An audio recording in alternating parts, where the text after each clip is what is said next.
Irmãs queridas, irmãos queridos, eu vos saúdo em nome de nosso Senhor Jesus. Era assim que o querido professor Eurípides Bassanufo fazia a saudação no início de todos os cultos do Evangelho, lá na cidade de Sacramento, em Minas Gerais.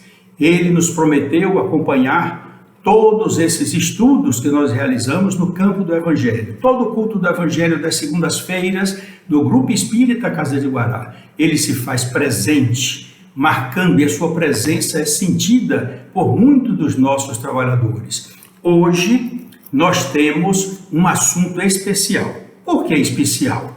Estamos aqui, Jesus, o Evangelho à luz da psicologia profunda, na página 159, com o título Convidados e Aceitos. E aqui nós temos o Evangelho segundo o Espiritismo, do capítulo 18, com o título Muitos os chamados, poucos os escolhidos.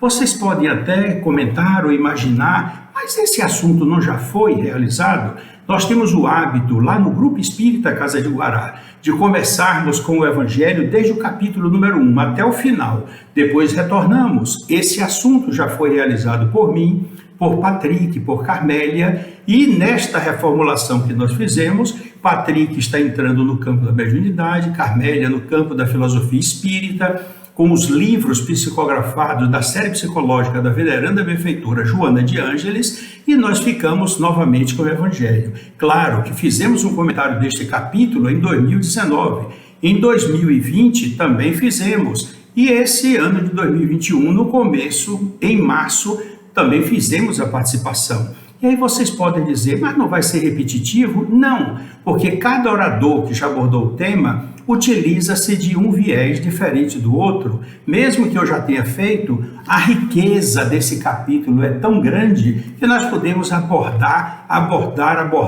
vários aspectos, e por isso fica realmente muito bonito. E o que é que nós trouxemos nesta manhã de hoje? Claro, uma novidade, porque nós vamos trazer aqui 3 livros da professora Amélia Augusta do Sacramento Rodrigues, em que ela vai nos mostrar, registrando nos seus livros, diálogos que os apóstolos tinham com Jesus após a faina diária. Eles tinham o contato íntimo para esclarecimentos, para interpretação de parábolas. Então isso tudo nós vamos trazer hoje para nós nos deliciarmos com tantas informações que são a voz ou as palavras saídas pelos lábios do próprio Cristo Jesus, que ela registrou, folheando, pesquisando nos arquivos espirituais para registrar e dar autenticidade. Fora que a professora, a venerável professora Amélia Rodrigues, é profunda conhecedora do Evangelho, e também foi a veneranda benfeitora Joana de Ângeles, no tempo de Jesus. Ela exerceu o contato direto com o mestre, com a personalidade de Joana de Cusa, vindo depois reencarnar no Brasil, onde desencarnou como Joana Angélica, lá na cidade de Salvador, na frente, no portão do convento da Lapa, impedindo que os portugueses entrassem para prejudicar as jovens que estavam iniciando a carreira religiosa. Portanto, hoje nós temos muita coisa, muitos os chamados, poucos os escolhidos. Nós vamos aprender tudo o que seja necessário, trazido pela veneranda benfeitora Joana de Ângeles ou pela professora Amélia Rodrigues, para nos conduzirmos, para sermos escolhidos, seguindo as orientações que nos serão dadas a partir de agora, inclusive pelos lábios do próprio Jesus, conforme registrou a professora Amélia Rodrigues. Então, vamos agora com os esclarecimentos. Este capítulo, nos itens 1 e 2, 3 e 5, já foram abordados anteriormente. Nós vamos abordar hoje outros itens do capítulo, começando pelos itens 6, 7 e 8, que tem o título Nem todos os que dizem Senhor, Senhor entrarão no reino dos céus. Portanto, vocês vão ter uma riqueza de informações. A veneranda benfeitora Joana de Ângeles e a professora Amélia Rodrigues trazendo-nos os seus conhecimentos para que nós possamos nos caracterizar nas exigências de que poucos são os escolhidos. Nós também engrossarmos as fileiras dos escolhidos. Muitos os chamados, poucos escolhidos. Nós vamos ser desses poucos escolhidos após essa palestra de hoje e vocês vão realmente aprender, absorver muita coisa maravilhosa, inclusive palavras do próprio Cristo entre os apóstolos, conforme os relatos da professora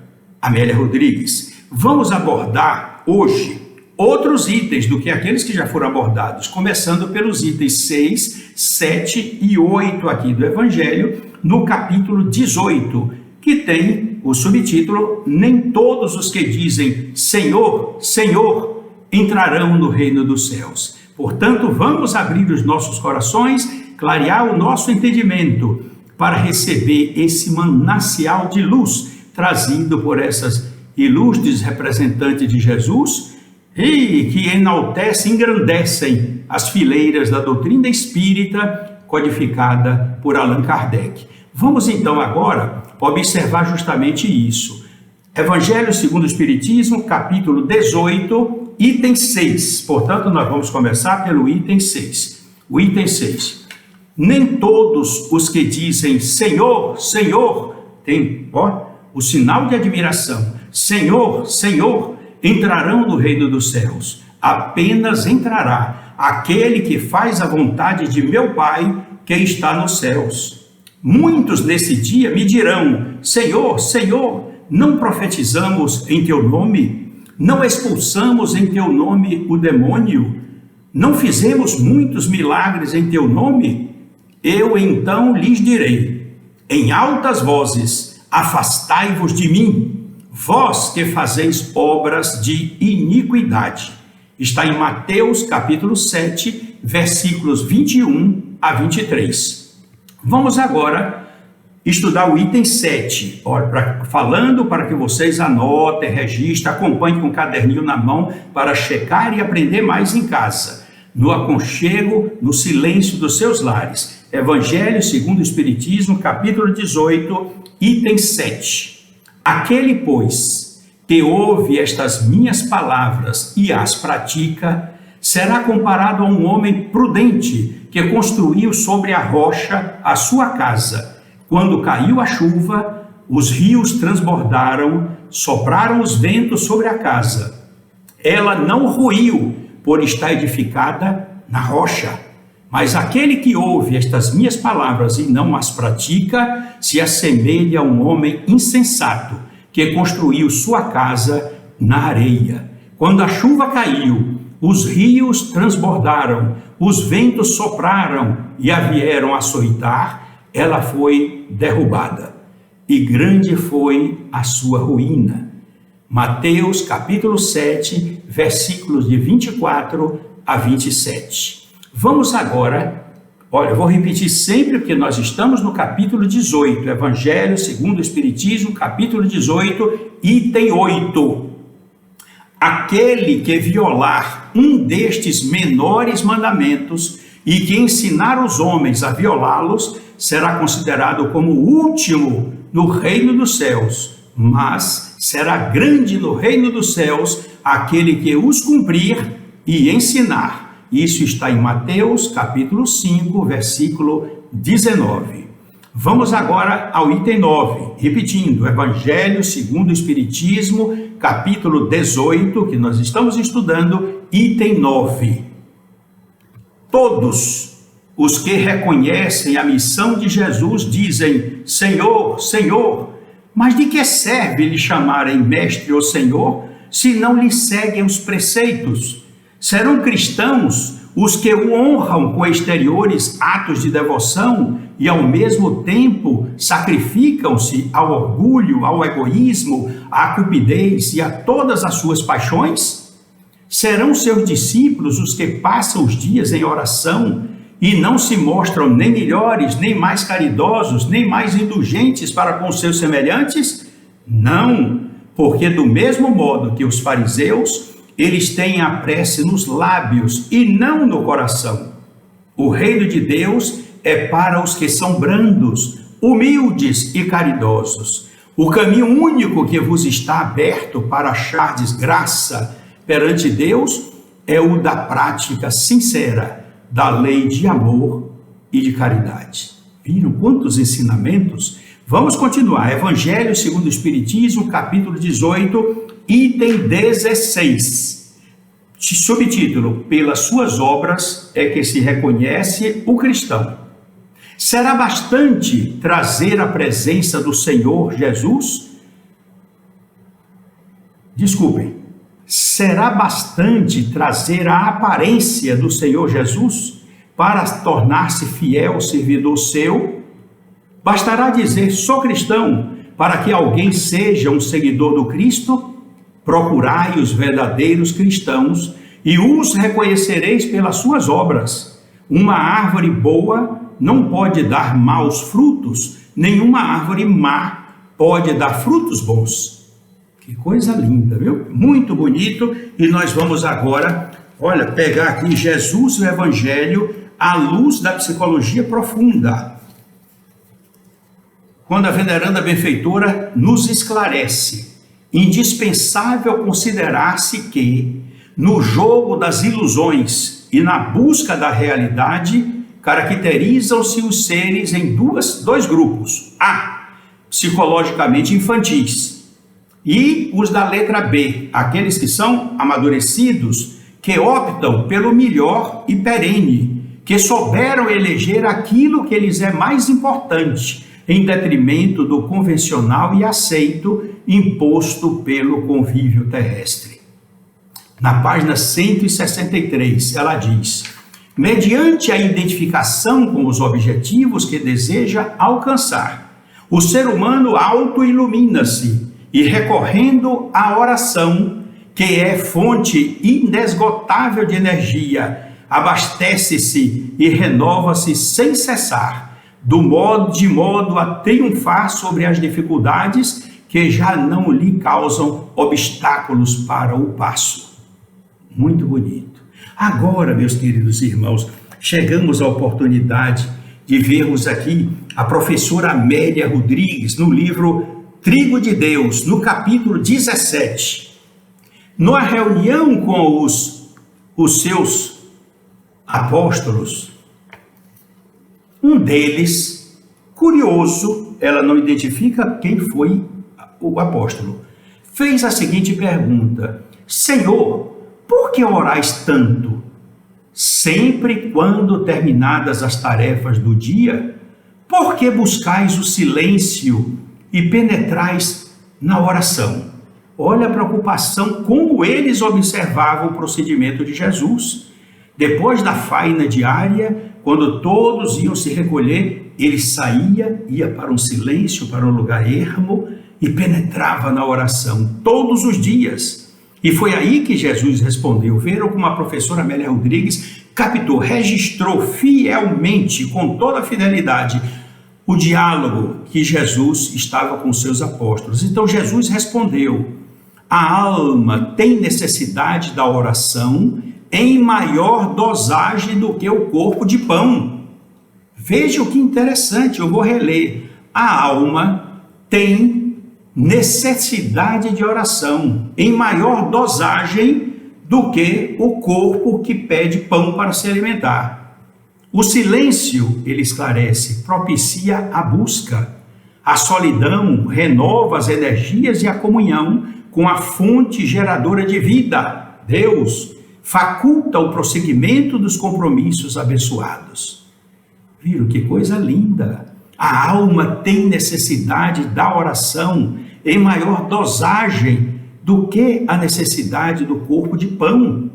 O silêncio propicia a busca. A solidão renova as energias e a comunhão com a fonte geradora da vida, que é Deus, faculta o prosseguimento dos compromissos abraçados. Jesus continuou: a oração deve ser uma vibração sincera, carregada de emoção, ao invés de expressivo palavreado, sem a participação dos sentimentos honestos de elevação.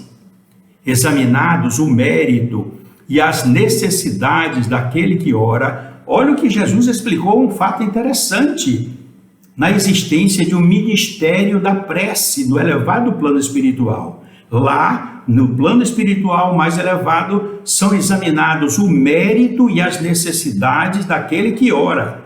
São-lhe encaminhadas as respostas compatíveis com a sua realidade, a realidade de cada um, tendo-se em vista sempre o seu progresso e o crescimento diante da vida. Muito interessante isso. E aí, nós vamos ter aqui um outro, Trigo de Deus. Esse aqui é lindo, lindo, lindo.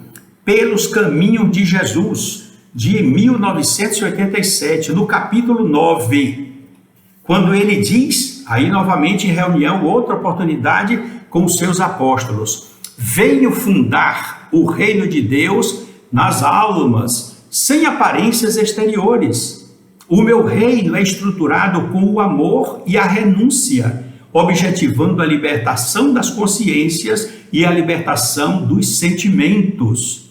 Programado para a vida eterna, exige dos que se candidatam à sua edificação o sacrifício, a abnegação e o espírito de serviço. Isso é que é importante, o espírito de serviço. O sacrifício, a abnegação e o espírito de serviço. Amélia Rodrigues, neste outro livro aqui, Até o Fim dos Tempos, do ano de 2000, na página 100, ela nos diz aqui: Jesus, a respeito daqueles que querem ser melhor do que os outros, ele então fala para os seus apóstolos: aquele que dentre vós desejar ser o maior, o mais importante, o mais amado, torne-se o melhor servidor, o mais atento amigo, sempre vigilante para ajudar e desculpar, porque esse sim fará falta, será notado quando estiver ausente e se tornará alicerce para a construção do edifício do bem. Viram que coisa linda a informação? São chamados que vai identificando gradativamente. Mas aqui, eu trago para vocês aqui uma parte muito interessante, que é do Evangelho segundo o Espiritismo, no capítulo de número 2, que tem o título, subtítulo, Meu Reino Não É Deste Mundo. O item 8, Uma Realeza Terrestre. Foi psicografado o médium e na assinatura o espírito assinou como uma rainha de França. Alguns irmãos, como Edinho, que tem uma memória espetacular, ele identifica como Maria Antonieta, mas não há nada que comprove. Eu fiz as minhas pesquisas e realmente Allan Kardec não botou em nenhum indício, mas nós temos uma ideia do que ela escreveu através do médium psicógrafo. Vejam, aproveitemos bem a oportunidade, porque esse trecho é de minha cabeceira da cama. Eu olho sempre, todas as noites, quando eu vou dormir. Olha como ela diz aqui, uma rainha de França. Vamos imaginar realmente que seja Maria Antonieta. Para se granjear um lugar nesse reino, olha, se referindo ao título, Meu Reino Não É Deste Mundo. E o título dessa mensagem psicografada é Uma Realeza Terrestre. Entre parênteses, uma rainha de França. Então ela diz, para se granjear um lugar nesse reino de que fala Jesus, são necessárias a abnegação, a humildade, a caridade em toda a sua celeste prática. Não se vos pergunta o que fostes, nem que posição ocupastes, mas que bem fizestes, quantas lágrimas enxugastes. Viram, meus queridos irmãos, como isso é importante? Correm os homens por alcançar os bens terrestres, como se houvesse de guardá-los para sempre. Aqui, no plano espiritual, ela está dizendo, aqui, porém, todas as ilusões se somem, desaparecem. Cedo se apercebem eles de que apenas apanharam uma sombra e desprezaram os únicos bens reais e duradouros, os únicos que lhes aproveitam na morada terrestre, os únicos que lhes podem facultar acesso à morada celestial. Uma rainha de França, na cidade de Havre, em 1863, na França, 1863. Que choque deve ter sido para essa irmã, uma rainha, chegar no plano espiritual, naquela vaidade, naquela soberba que seria tratada, e perguntaram a ela: que bem você fez na terra? Quantas lágrimas a senhora, minha irmã, enxugou? E ela respondeu negativamente todas essas perguntas. Você viu o impacto? Correm os homens por alcançar os bens terrestres, como se houvessem de guardá-los para sempre.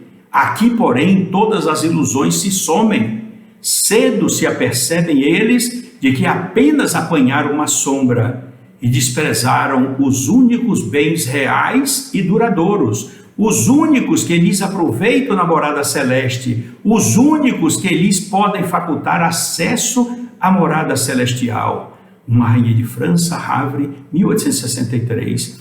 E de que bens são esses? De que valores são esses que ela se refere aqui? É aquilo que nós conquistamos através da prática da caridade, a aplicação do amor do próximo, a humildade, a simplicidade, a ternura do coração, a disposição, meus queridos irmãos, para realizarmos o bem em todas as circunstâncias, a caridade na sua face mais brilhante, aquela que o nosso codificador perguntou aos espíritos superiores: qual o conceito da caridade como a entendia Jesus? Benevolência para com todos, indulgência para as faltas alheias, perdão das ofensas. É nesse sentido, meus queridos irmãos, como aqui estamos vendo hoje, quantas informações ricas, lindas, que vocês podem ampliar ainda o conteúdo, repassando em casa, mostrando, analisando, estudando, principalmente todos esses livros de que nós mostramos para vocês aqui. Este livro, Jesus, o Evangelho, à luz da psicologia profunda, eu gosto sempre de repetir. A maioria vocês já sabem, mas acontece que muitos que se iniciam na observação, nos estudos das palestras que nós realizamos nas segundas-feiras, vão verificar que cada capítulo deste livro, a veneranda benfeitora Joana de Ângeles, ela explica um capítulo do Evangelho segundo o Espiritismo. Em algumas oportunidades, não são muitas, são poucas, em que o assunto é rico e precisa ser estudado com mais segurança, com mais abundância de observações, ela divide o estudo em duas partes. E outras vezes, há um capítulo que ela divide em 3 partes para estudar. Isso nos faz mais beneficiados, porque além de ela estudar à luz da psicologia profunda, ela atualiza o pensamento de Jesus com uma propriedade muito grande, considerando que, como na personalidade de Joana de Cusa, ela conviveu com Jesus, assistiu de perto a sua mensagem, observou todos os ensinamentos, as parábolas, as curas que ele realizava. Portanto, ela tem todas essas informações. E dentro desse livro aqui, Jesus, o Evangelho, à luz da psicologia profunda, ela esclarece, joga luz no que está aqui. Evangelho segundo o Espiritismo, preparado por Allan Kardec, com as mensagens de inúmeros espíritos e próprias anotações suas também aqui aplicadas, fazendo uma ressalva, que ele já disse isso já em obras póstumas, que quando às vezes ele escrevia alguma coisa que o seu mentor ou o guia espiritual dele, ou espíritos amigos que o ajudavam, verificavam que tinha alguma coisa que não estava coerente com o pensamento dos espíritos que o ajudaram na qualificação, eles interrompiam, faziam barulho, pancadas e, através da psicografia das meninas Baudin, ele recebia o esclarecimento dizendo: na página tal, na linha tal, você cometeu um erro. Ele reconhece isso e avisa. Então ele alterava, modificava, para que o trabalho dele representasse a autenticidade do plano espiritual, do espírito de verdade, liderando todos aqueles espíritos encarregados de implantar a doutrina codificada por Allan Kardec em nosso planeta Terra. Portanto, meus queridos irmãos, vejam quantos ensinamentos nós tivemos a oportunidade de verificar hoje e temos já a consciência de que, realizando tudo isso, praticando na sua essência a caridade, o amor ao próximo, nós estaremos em condições de ser incluído entre os eleitos, dentre aqueles que foram chamados. Muitos serão chamados, disse Jesus, mas poucos os escolhidos. Se nós formos chamados, nós temos hoje todos os recursos e as orientações necessárias para podermos realizarmos a nossa transformação ideal de dentro para fora, garantindo estarmos entre aqueles que serão os escolhidos. Vamos continuar servindo a Jesus com alegria no coração, com entusiasmo, com vontade de ajudar, facultando desenvolvermos, replicarmos esses conhecimentos para que possamos encontrar outros que também abracem a causa espírita, a causa do Evangelho de Jesus. E aí teremos um mundo no futuro muito mais feliz, muito mais humano, muito mais respeitoso, quando nós teremos o rótulo de planeta, atualmente de provas e expiações, passando para planeta de regeneração. É isso que os espíritos desejam. E por isso que eles nos enviam tantas informações, na esperança de que nós possamos assimilar essas informações, modificar o nosso íntimo, preencher, criar, que não tem argamassas exteriores, como disse Jesus, o reino dos céus desde já em nossos corações, demonstrando a abnegação, a renúncia às coisas materiais e promovendo o bem. E através das fileiras espíritas, desenvolvermos, espalharmos o conhecimento sobre a reencarnação e a pluralidade das existências, para que tenhamos a cada dia uma humanidade mais preparada, mais sensível, mais compenetrada de que deveremos seguir as pegadas de Jesus, se queremos realmente alcançar a nossa verdadeira felicidade. Eu estou feliz com esse tema de hoje, que realmente é empolgante, mas eu peço que vocês releiam o capítulo 18 do Evangelho segundo o Espiritismo. Leiam também a parte do capítulo de Joana de Ângeles, da veneranda benfeitora, que faz o trabalho de esclarecimento e atualizando, iluminando o pensamento do codificador e dos espíritos amigos que nos passaram as suas experiências através das psicografias realizadas, para que possamos realmente engrandecer o mundo com a exteriorização do nosso amor dentro de nossos corações e alimentando cada vez, exteriorizando esse amor, teremos muito mais amor para dar, demonstrando, exemplificando a paciência, a tolerância, a humildade, a dignidade, para podermos, com todo respeito e admiração, seguirmos a doutrina codificada por Allan Kardec, agradecendo sempre ao Senhor Jesus de Nazaré, que nos faculta a recepção do seu imenso amor de misericórdia, tornando-nos, cada um de nós, recebendo o alívio que ele nos prometeu, continuarmos resolutos, determinados, para que possamos alcançar a plenitude da vida eterna.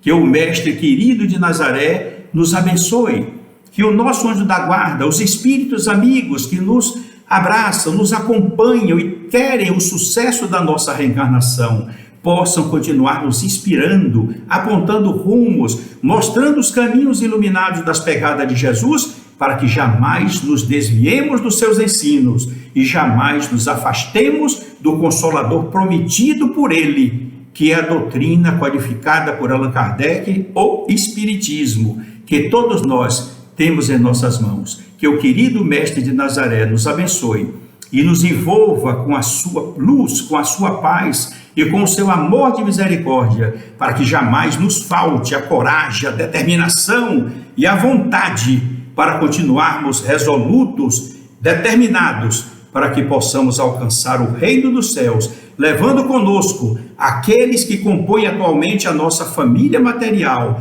para dar continuidade do plano espiritual à família espiritual, glorificando sempre, todos os dias, pela manhã e à noite, a felicidade que nós temos de ter Jesus dentro do nosso coração e através dos nossos lábios, do nosso olhar, das nossas mãos que pode acariciar e erguer um aflito, o testemunho efetivo de que assimilamos os seus ensinamentos e as suas orientações. Que o querido Francisco de Assis, segundo a veneranda benfeitora Joana de Ângeles, o maior imitador de Jesus, que ele seja conosco, faça coro com o nosso pedido, como ele fez para Jesus. Senhor, fazei de mim, Senhor, um instrumento da tua paz, do teu amor e da tua luz. Que assim seja, que Deus os abençoe e aceitem o meu abraço paternal e carinhoso e meu beijo no coração de todos vocês. Um beijo recheado de ternura e afeto, considerando como vocês que me ouvem, meus filhos do coração. Deus os abençoe. Que assim seja.